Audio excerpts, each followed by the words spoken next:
They need love, affection and care, but instead they are neglected and oppressed.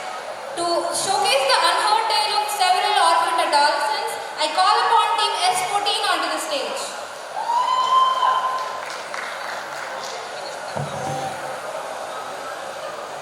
We are guilty of many errors.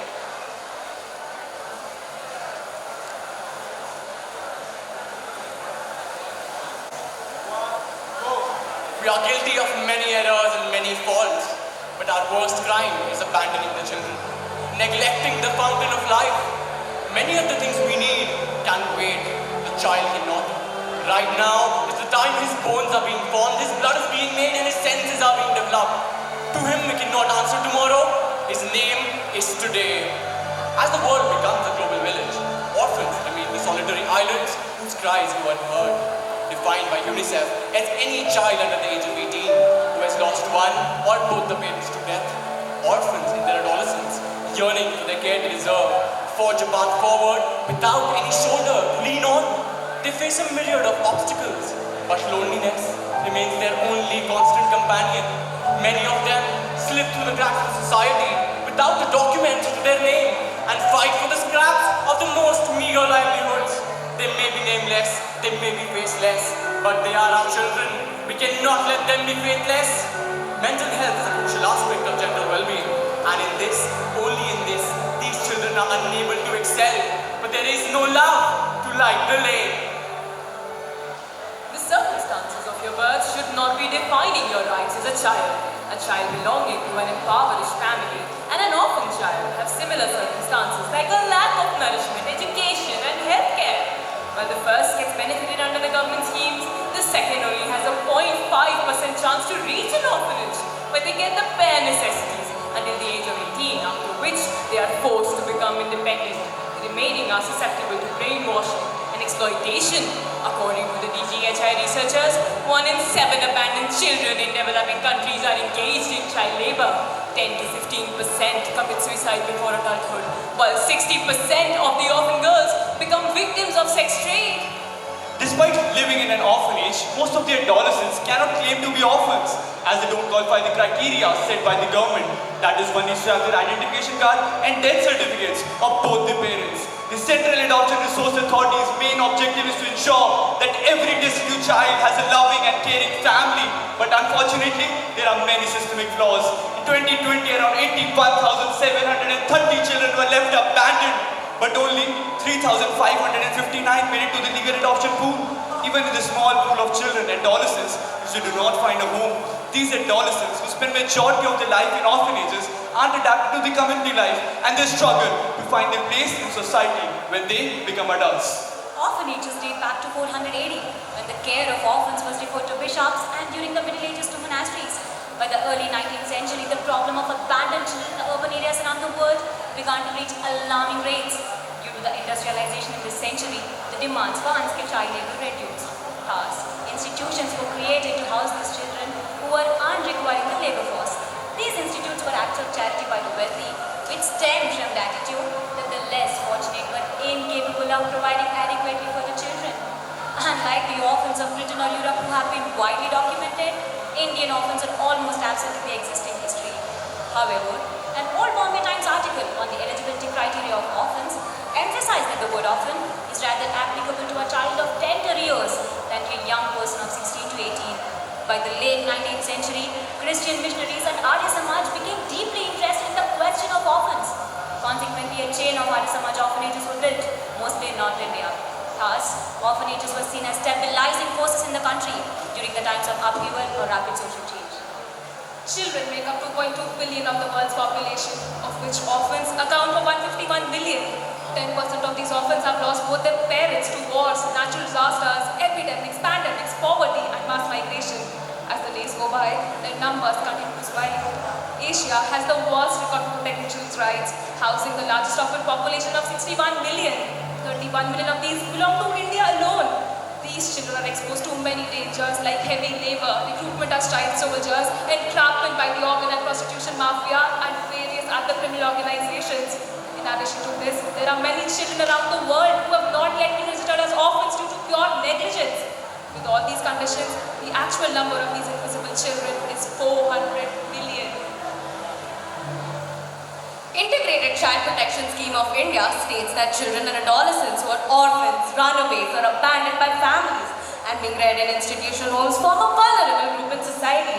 Orphans have always relied on their extended family as a traditional support system for their care. But this has changed because today's lifestyle has drastically altered the household structure. Orphan youth face more negative psychosocial challenges like a lack of peace, isolation, sadness, hopelessness, and a fear of an uncertain future. We conducted an observational mixed type of cross-sectional study in 3 different orphanages of Western-Maharashtra. Through non-probability universal convenience sampling technique, 134 participants fulfilled the criteria. Our method of data collection was twofold. Quantitative was through standard questionnaires for 134 adolescent orphans, consisting of the RUCLA and BRCS scales for determining the loneliness and the coping mechanisms, along with an assessment of general well-being comprising knowledge of nutritional health, personal oral hygiene, sexual and reproductive health of these children. Qualitative was via structured in-depth interviews of 10 available parents to know the reason of their child's admission, and to learn about the future prospects, we interviewed 5 pass-outs till the keywords became repetitive. In our study, it was found that 52.2% of the total population were girls, showing a high percent of female abandonment. Of the total orphans, ironically, 33% had both parents and still ended up in the orphanage. As interpreted by the RUCL score, 63% suffer from a moderately high degree of loneliness, and 97% of them are low resident copers according to the BRCS scale. On assessing general well-being, it was found that 94% were undernourished with low BMI. Dehydration was prominent. Signs of mineral deficiency and anemia were present. 94 children presented with asthmatic symptoms and headaches. Poor oral hygiene was observed at 70%. Skin lesions were common, with combined transmission being the major cause at 100%. 67% of them were barefoot, predisposing them to injuries.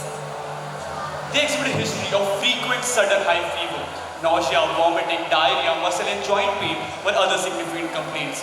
Overcrowding being the main cause, these children show symptoms of cold and cough throughout the year at 99%. Despite sleeping for more than 7 hours a day, 46% of them still feel tired. Answers to our question is revealed that most had minimum knowledge regarding their own reproductive and sexual health and none of the opposite sex, because most of them lacked a reliable educator. Nearly 71% felt uncomfortable discussing about reproductive and sexual health. Significant correlations were seen between loneliness and coping and sleep deprivation, loneliness and undernourishment, loneliness and frequency of sudden high fever, loneliness and frequency of headaches, loneliness and low BMI. India is not new to domestic violence, and neither are the participants of our study. 50% of our interviewed parents were victims of daily physical violence who could not protect their children. And here are some clips from the interviews.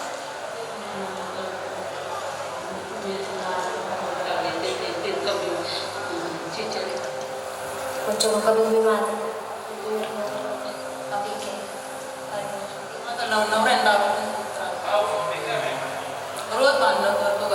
All they wanted was their children to live.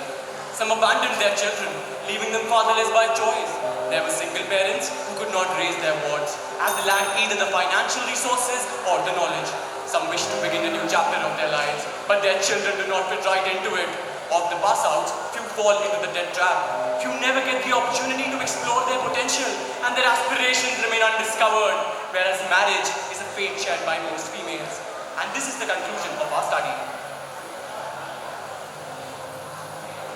After learning the depth of the children's problems, we arrived at a multi-pronged approach for their betterment. To set up positive communication within the orphanage, we recommend that children be sorted into short-term groups, posted to different activities on a rotational basis, which includes performing daily chores and organizing recreational events. They will learn team building, leadership, and other essential life skills in a healthy environment so that they don't feel alone. Linking other orphanages will help build a coping. Linking other orphanages would also be beneficial. An Asha worker should be present on a daily basis, trained to teach and routinely monitor the children's general well-being. They should be educated about the POCSO Act and given vocational training so stability can be maintained beyond the orphanage.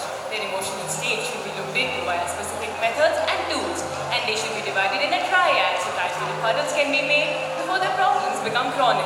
Every orphanage should come under the purview of the nearest tertiary healthcare center, and a team of medical professionals should visit monthly. no child deserves to be an orphan, and they can be helped via existing government policies and alternate shelter homes. All these stories may be different, but they resonate on the same note. A plea, desperately seeking a nurturing environment. Let us be loud in lamenting their current state of existence. Let us be bold in questioning their lack of support. Let us strive to deliver the help and guidance they need, So there can be love to light the lane.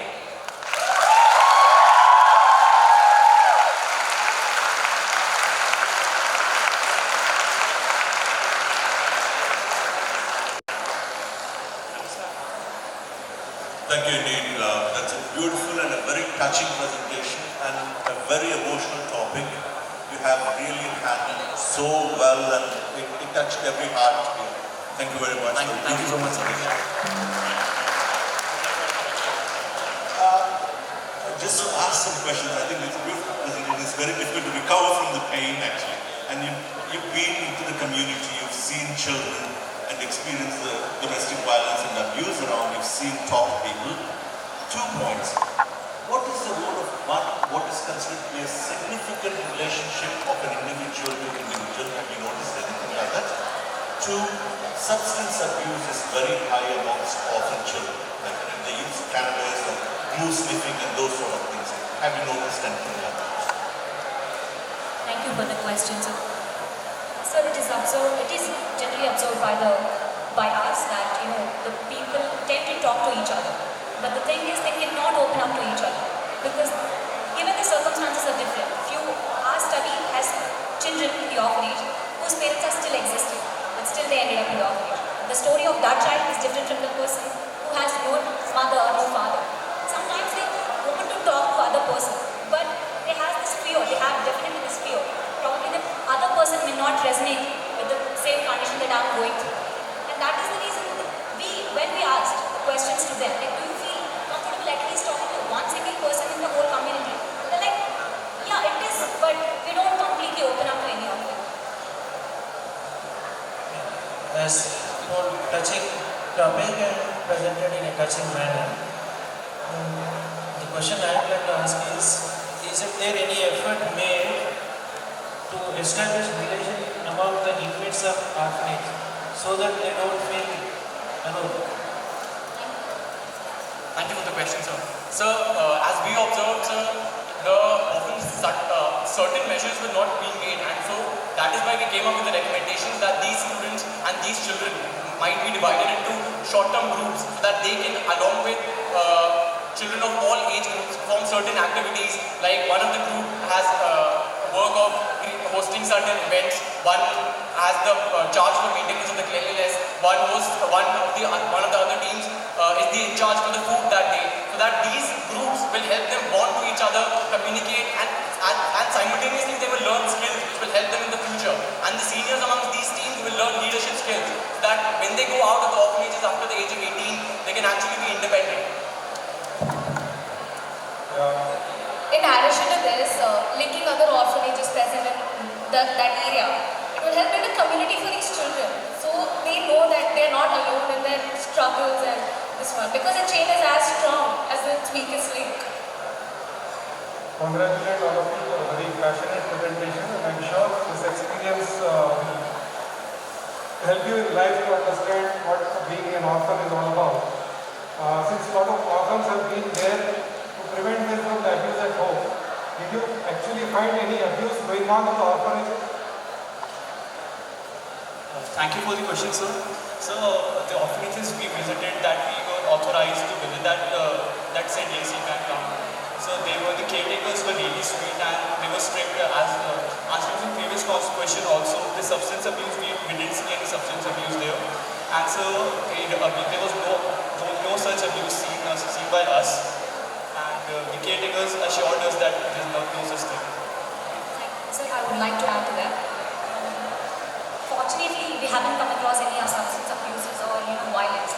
But in India, according to the CPP, Child Protection Policy, to be honest, 9,598 orphans are just registered, but on which only less than 50% have signed a consent that they protect from CPP, which actually says that more than 50% have not even gone through what the consent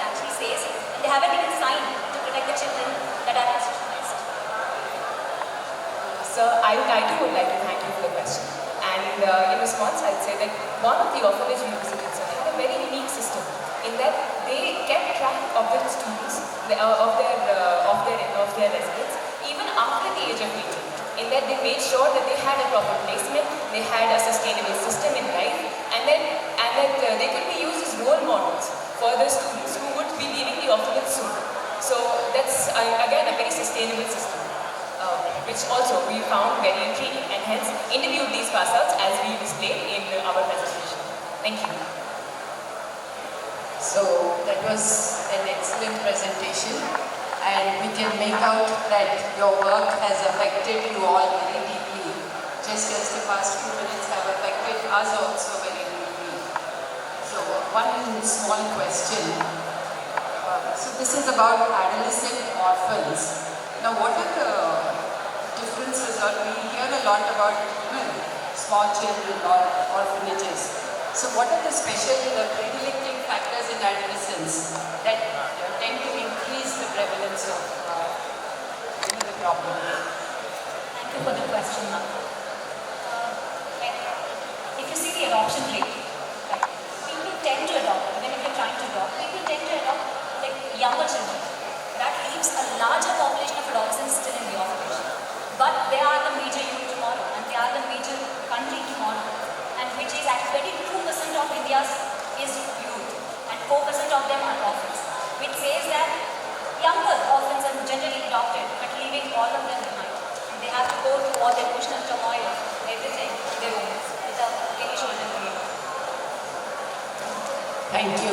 It's the physiology, the neurophysiology, neuroanatomy that also affects that.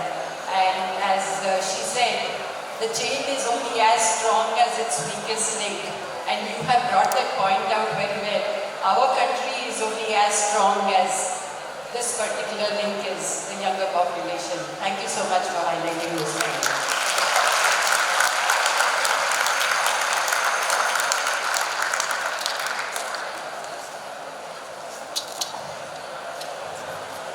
Excellent presentation and very passionate.